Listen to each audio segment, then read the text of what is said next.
Alright, back here with the update on the situation we're having where the tire is rubbing the upper control arm. You can see right here is where it gives out. And this is the nub I was talking about. This nub right here makes contact with the knuckle and it stops the basically the turning of the tires. There's one here and there's one back there. And their job is to basically stop the movement of the tires before anything else makes contact, whether it's the tie rod. I have the tie rod disconnected right now just for turning purposes and whatnot. And I think the best thing I can do is get a knot, and we're gonna move this around and I'm gonna show you. If I put it here and then I act as if we're making a hard right turn, we're making this hard right turn right here. I only got two hands, so bear with me. So this is the hard right turn right here.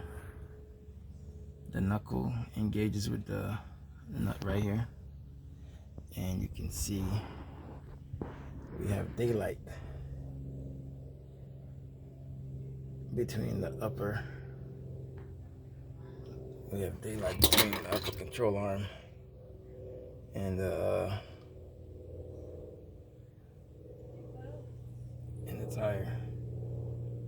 So this is going to be a solution that I go with, and we're just going to try it out. I have a little welder that I've been practicing welding on, so we're going to practice welding this onto this little nub right here, the little stopper, and we'll keep the nut right here, and it sits flush on the knuckle, so it has pretty good contact with the knuckle, and we have plenty of good gap.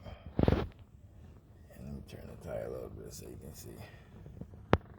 Try to do this with just two hands. But you see we have a good amount, and the nut is right here. So that's my solution for right now. Some cars, they have the actual adjuster. They have a bolt with a nut, and they thread the bolt in or out, and there's a double nut that locks it. So it'll look like this, and it's a double nut with a bolt with a thread, and then it acts just like this piece right here. You see it on certain control arms. Certain cars, they have this built into the actual rack and pinion, which is this piece right here, which tie rod, inner and outer tie rod connects to. So this would have a built-in stopper in it that keeps this from going any further than what the manufacturer sets it to. But on Chevy trucks, they have this little nub right here, and then there's another one right there. So I'm going to tackle the front one, and I'm gonna weld this nut to it, and we're gonna see how that goes. I have the tie rod disconnected so I can freely turn the tire or whatnot. Before I weld on this truck, I'm gonna go ahead and disconnect the battery.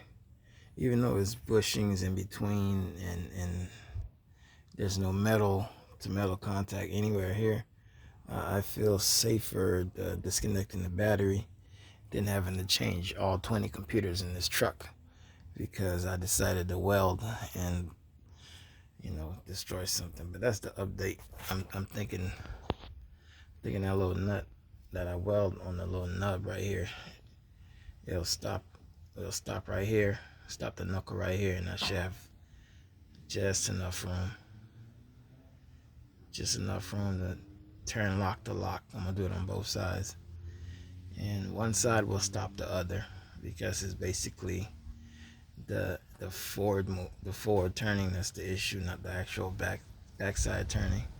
Again, when I had 33s on here, they were rubbing on the sway bar actually itself, but the 35s, if you see right here, they actually clear. So we're gonna take a chance at that and see what goes on.